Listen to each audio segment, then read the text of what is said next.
So, hello and welcome along to another edition of Isolation Interviews for Hospital Radio Reading and for my YouTube channel. And I'm super excited that in the week run up to Christmas, my first guest is the very talented Sarah Beeny. Thank you for joining me. Hi, thanks very much for having me. That's brilliant. Now, I just wanted to mention before we get into the interview is that you're a Reading girl yourself, I believe. Yes, I am actually. I was born in the Royal Berkshire Hospital, is it? Yeah. Royal Berk in central Reading. So that was, where I came into the world. But I was brought up just outside Reading, between Reading and Basingstoke. So behind Wellington Country Park, if anyone knows it. A little tiny little kind of cottage in the middle of nowhere, which was lovely. It's not so much the middle of nowhere now, actually, because this was 1972 I was born. So maybe my children always say it was like 1402, but that's just annoying to be honest. And then in the time since then, there's been a lot more people who have moved into the area, so it probably isn't as rural and remote as it was when I was growing up. But yeah, I had a kind of idyllic childhood, really, because it was surrounded by a river and trees and countryside. Now, I mean, of course, the last year and a half, 2 years even now, has been completely strange for a lot of people. How have you coped? How have you found it?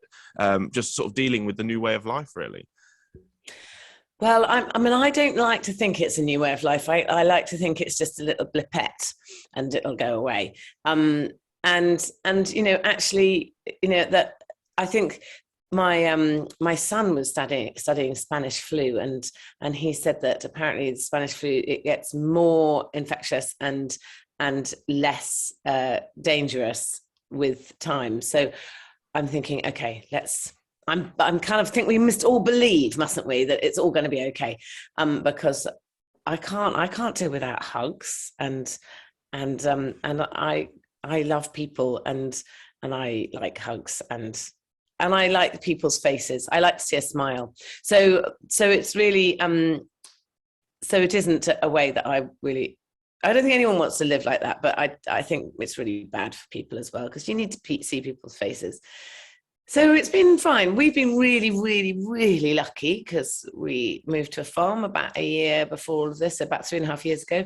And we were in London, so we moved to this farm and we've been building a house. So we've just finished building the sort of main structure, and now we're hoping to be having Christmas in it, which is exciting. So it's kind of it's been a big move and a big change, but actually, if I'm really lucky, I think with all this crazy world that we're now in, it's been a lucky place to be locking down. I mean, I imagine trying to build a house in the middle of lockdown isn't easy, I imagine. No, actually, it was hard, but we were lucky because we have space, so we forward ordered materials, so we didn't get a material shortage. And actually, with the difficult, we had main contractors, but they were building in a field, so our contractors. We didn't have main contractors, we had subcontractors. So we had one set of contractors to build the walls, one set of contractors to do the stonework, and each of those teams was only kind of 2 or 3 people. So it was relatively peaceful in a weird way. And we were really lucky. I mean, it was kind of, it's hard on everyone. And actually, I often think the worst thing is that if you have health and you have food on the table and you've got a family and you still feel rubbish, then you feel really guilty because you feel rubbish, because you think, I shouldn't feel rubbish. I'm so lucky, I shouldn't feel rubbish, but this is rubbish. But we were really lucky. So, in the big scheme of things, I kind of think, wow, yeah, we got away with it really lightly. And I mean, I imagine, a lot of people over the last sort of couple of years have maybe, had time to contemplate and think about things. I imagine for you, it's still been frantic and mad. Yeah, I mean, it has been really full on. That is the one thing we haven't had time to think. And in a way, that's quite lucky because I think it's quite good to keep busy. And I often think if we were still in London in our house that was all completely finished and I wasn't going to work because I couldn't go to work, then we would literally have been just in one place, like most of the country. And so, yeah, this kept us super, super, super, super busy. And, probably more manic than we were before, which in a way was manic. And so we didn't have time to, I didn't get time to do all the things that I planned on doing, which I definitely would have done if I'd been in London, or probably not. I kind of meant to organise my photos, like the 90,000 photos that we've all got on our computers. And you think, I'm going to edit them. I'm going to do it. And I'm going to make books and I'm going to print them, which of course you don't. So that was what I was going to do in lockdown, but I didn't actually do it at all. Now, of course, property is a big thing in your life. I mean, where did the interest in housing and property and all that come from for you? Well, I think it was probably in my bones from a young age. My dad was an architect, and so I used to hang around sites, and so he would kind of go to site meetings, and I'd have to help. In those days, there were no laser measuring tools, so you had to hold the other end, and so there was quite a lot of that in my childhood, and that and hanging in Forbury Gardens in Reading, which I probably did quite a lot as well. So yeah, I guess he introduced me to understanding a site. And then when I was about 10, my mum died, and then my dad sold our house and moved us into a caravan and built a new house. So we were living in a caravan on site while he built a house. And actually I realized, I really enjoyed it. It was a real adventure. I weirdly, having done exactly the same thing with my kids, except we weren't in a caravan, so it was a lot easier. But actually children quite like that thing. It's an adventure. It's exciting. So, but I did watch a house being built and understood the principles of how a house is built. And then it becomes more and more interesting. I'm quite fascinated by engineering. I didn't learn much at school, but if I had learnt more at school, I think I'd have loved to study engineering. In those days, this is, as I say, in 1402 when I was young, girls weren't engineers, boys were engineers. And I look at now, I met a couple of girls the other day who were studying engineering, and I thought, God, I'm so proud of you. I'm so proud that we live in a country where girls are now going, girls I know are going to college and studying engineering, and that is just so exciting, and it's now accessible. I think there were female engineers before. I just don't think normal people talked about it. They were kind of they probably dads were an engineer, and they lived in this exceptionally kind of unusual situation. But for most girls when I was young, it wasn't really, it just wasn't discussed. So anyway, I'm really interested in engineering, and I kind of think the principle of you've got to love homes and creating homes and why and how people live the way they do. You've got to be a bit interested in people and engineering. So it's a sort of perfect blend of all those things. And then how did the TV come in for you? Because obviously, so many great property shows that you've presented over the years. How did that come about for you? Was it an accident, or was it something you kind of wanted to do? No, that was a bit of an accident. I always thought I want to be self-employed. And I also wanted a job where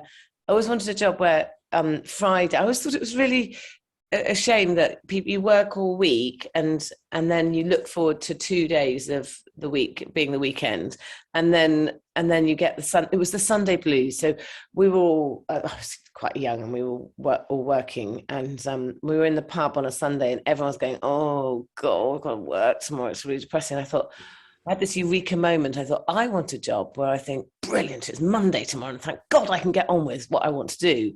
And I thought, isn't that mad that you all feel depressed on a Sunday? And so I thought, right, I'm going to do something that I find Friday kind of annoying because everything's shutting for 2 days, and Sunday really exciting because I've got Monday tomorrow.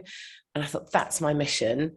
So I knew I wanted to be self-employed, and I guess property, it sort of seemed obvious to me in a way. I kind of always, and when I was 16, I do remember when I was 16 or 17, terribly precocious, but I remember going into estate agents. In those days, you'd go into an estate agent and there wasn't the internet. Can you imagine? So I went into estate agents and you asked for details of properties, and they had them printed and they'd give you a copy. So I used to go in and ask for details of blocks of 7 flats, and then I'd go and look round them, and I didn't have any money. I just used to go and say, yes, no, I definitely could afford that, yes.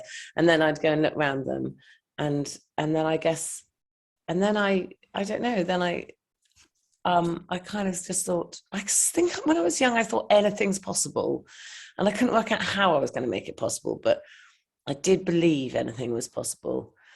And then I opened a bank account and met a bank manager who lent us money. I don't know if he'd have lent it to us nowadays, but in those days, he lent us money to start a business, and yeah, that's his history. So obviously, when the sort of the TV came involved as well for you, was that because obviously you had never done it before? How did you kind of get used to that new kind of platform, that new way of working? Oh yes, sorry, I completely forgot the original question. How did I get into telly? God, I got completely sidetracked. Yeah, so telly, I went to a hen party, and someone asked me what I did, and I said I had a property development company, and she was a potter actually. And then the next day, her sister-in-law phoned me and said, "We're looking for a front face for this new TV series. Would you like to come and meet us?" And I and do a screen test, and I thought, yeah. Okay, so went along. I genuinely didn't actually think they were making a telly show, because they offered it to me and it was really badly paid. So I sort of said, I'm not sure if I do want to do it, because I had a business to run. And then they put it up. I think it was £100 an episode. And then I said, I'm not so sure. And it was like not 20 days work or 15 days work or something. I was like, no, I don't know how to do that. And then they came back and said, well, how about £150 an episode? And I was thinking, no, I was thinking, like, anyway. So then I thought, well, maybe I won't do it. And then my stepmother said, oh, you only regret things you don't do, not things you do. You better do it. So I did do it. And even halfway through, I didn't think they were actually going to put it on telly, because there was only like one camera and a sound man and like the director. And I imagined that telly, I'd never really looked into telly. I imagine telly was made with like a film crew and like a kind of catering truck and wardrobe and lighting, and there was literally none of that. So halfway through, I said, well, it probably won't go on air, will it? And they said, well, yeah, it definitely will go on air. Anyway, it was that moment that I realized it was going to. And then the end of the first series came out and everyone liked it. So yeah. And ever since I keep thinking, oh, it'll stop. But now we're God, amazing. 20 years I've been on telly, like abusing everyone's screens. But yeah, 20 years. Who would have thought? Every year I think, I'll go and do something else. I mean, I imagine it must be quite fun to sort of learn on the job, because obviously having never done it, previously, I mean, where were you kind of, getting sort of, inspiration from? Was it just something that you were just naturally picking it up? Well, I guess in terms of, I mean, the best thing about being on telly is you get to meet so many people and you get to see so many things. And so you've got, and learning comes from, I think most of learning comes from experience. And so I've got 4 sons and they're all dyslexic, and I got a funny feeling I might be dyslexic, although they didn't test you in those days, you were just stupid. But I think I'm much better at learning when I meet people and talk to them. I can remember everything when I talk to people or see something. I'm not very good about learning it from a book. So I think I've learned a lot from just being around, the experience of being around. And I guess interiors I've always been interested in.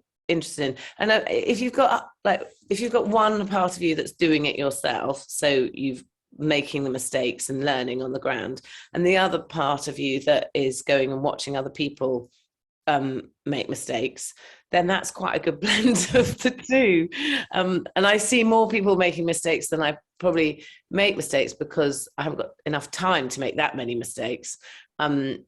But I have made plenty. So yeah, making mistakes, that's what you learn from. You only learn in life from getting up off the floor, don't you? Not from walking tall.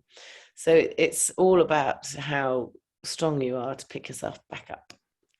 Now, I mean, obviously, doing shows like Property Ladder and all that. I mean, over the years, obviously, I imagine that obviously, because you've got an interest in property yourself, I imagine that when you're doing these shows, it does help to kind of have an interest in what you're doing.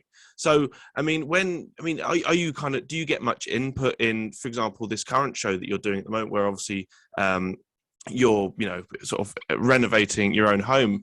Do you get much input in kind of what goes out and what sort of, goes on telly? I not so much before. I probably did. I guess it depends on the show. Yes, I do get quite a lot of input now, but not so much. I mean, ultimately, Channel 4 will have the final say in everything. But I guess in terms of content, you learn a lot over the years. I've learned a lot about. I mean, I hate it when it's factually incorrect rather. So when I do the voiceovers, which I don't do on this show, but lovely Joe Simmons does it. But when I do the voiceovers, in the voiceover, I'll tend to amend the scripts, because I say, well, that's just not right. It's not called that. It's not a foundation. That's called a whatever it is. So I'll correct it factually, but in terms of the overall arc of the show, this show I did have, it's a co-production, so we sit down and plan it, and the scenes we plan, and we need to be prepared to cooperate with them. But I guess the shaping and the carving of it is down to the production company that we work with, so they will kind of shape it, and then. But the principle and the plan. So for instance, we collected a swarm of bees, which was amazing on this series, which is totally brilliant. So I did meet Lionel because I became a member of the local beekeeping association. I had to go and pick up my Haynes beekeeping manual. And when I went to pick it up, he was so interesting about bees that I thought, I kind of thought, God, he'd be great on the show. So I did talk to him, and I was like, oh gosh, how can I kind of make this work? Because he's so interesting. How do I get bees in the show with him telling me about it? Because it's really interesting. And then someone mentioned to me a swarm, and then at that point I'd hand it over to the production company and say, look, I've got this guy Lionel. I want to collect a swarm of bees. Can you kind of make that happen? And so they'll organise it all. And the actual words, who knows what's going to happen on the day, but yeah, so it's a collaboration, really. And I mean, was it sort of an easy decision to make, to sort of have the cameras follow you around? Because obviously, building a house isn't the most stress-free of jobs in the world. So to then have a camera crew sort of following you around, was that an easy decision to kind of go with? Well, we've done it once before in Rise Hall. So we had this derelict stately home that we bought, and I was really loath to have cameras in there. But when we decided to turn it into a wedding venue, which was about 10 years after we'd had it for 10 years, and then we decided to turn it into a wedding venue, I thought, you know what? I mean, everyone's going to know it's there anyway, so we might as well do a show on it, because it's quite interesting. So we'd started with that, and that was quite a big decision. This is a bigger decision, because this is definitely not going to be a wedding venue. But this time around, I mean, I'm quite a private person, which seems ridiculous as we've got cameras in our home. But I think the whole process is quite interesting to see, to try and build a building that is off grid, that looks like an old building. That's quite an interesting idea. And if I'm honest, I asked the kids and said, look, we could do this series. And we had a bit of a family sit down, and I was like, okay, so the option is we can do it, we can not do it. But if we do it, we have to commit to doing it. You can't kind of go halfway through and go, nah, I can't bother. You have to make a decision. So we can sit down and it's like in or out, right? We stayed around this table until we decide. If I'm honest, they wanted to do it. And I kind of went, well, if they want to do it, it's their home. And so we'll do it. And if we're going to do it, let's make it the best we can. So yeah, I mean, if they'd said, no, we definitely don't want to do it, there's no way I would have done it. So, but I'm quite glad I did now, because actually it's kept us all busy in lockdown. So now, obviously, Christmas is days away now. What's your Christmas going to look like this year? What are the plans? Well, we did actually film a Christmas special which is out on Tuesday, tomorrow, actually. So yeah, our Christmas this year, well, we're going to be in the house. It's not completely finished, but it's finished enough. And we've got my brother and his family. So he's got 4 kids. So him and his wife and his kids. And we've got my dad and his wife and Graham's mum, Granny, and then really well, it's not exciting, it's really awful, but poor Graham's brother is married to a lovely Swedish lady called Annika, and they can't take their dog over to they can't get to Sweden because of lockdown. So they rang us yesterday and said, hey, can we come to Christmas? So that's another 5. So it takes us to 20, which is really exciting. But I'm just hoping that we're allowed to do it. But anyway. Fingers crossed. So we're going to be, we'll be having a bit of a bonfire. In fact, after this, I'm going to Tesco's to do my big shop. It'll be feasting and playing games. I'm planning the games right now. We've got Pictionary, which I love, which we do, and we'll be playing. There's lots of card games we'll be playing, and lots of and I like hide and seek because I think it's funny, and the Manner of the Word, which is another game that we play. So we'll be playing games and eating and drinking and laughing and it'll be good. But we had a bit of an early Christmas because we built a tree house this year, and that's, I always wanted it to be a bit like a sort of like an alpine den, like a Viking's den or James Bond's ski chalet, that kind of thing. So we've got that and finished, and we did have an early Christmas party in that, which we filmed for the show. So we've had, it's Christmases. I love Christmas. It's so brilliant. My husband always complains about Christmas. He's such a Grinch. And I put Christmas music on and he always goes, whinges about it. So I hate Christmas horror. I'm like, come on, more Christmas music. It's marvelous. What would be your favourite Christmas song? Oh, God, I love all of them, actually. I think The Pogues has got to be my favourite, hasn't it? Because every time, it's not even, some of them are just sort of hilarious and ridiculous, and they're awful songs, but it's Christmas, so who cares? But The Pogues are actually good. The other songs are just, some of them are, I can recognise they're a little bit, they're a bit tinsel, aren't they? Let's be honest. Now, I just want to say it's been an absolute pleasure talking to you. But before we go, is there any messages you'd like to give to anyone who's currently in hospital at the moment at the Royal Berks, or to the amazing NHS staff and what a fantastic job they've been doing? Yeah, well, thank you to all of you. All the staff. All the way from whatever you do in that building. It doesn't matter how small or big, you're part of a cog in a wheel that makes it work, and you're really appreciated, and keep up the good work. So thank you for everything everyone is doing. It's amazing. It's a place I don't remember, but I have been, and it is fantastic. So thank you. And to all the patients in hospital at the moment, get better soon. I know you will. You just have to believe. So good luck and have a great new year. Thank you so much, Sarah. It's been an absolute pleasure. Of course, keep safe. And yes, you're welcome back anytime. Thanks so much. Bye.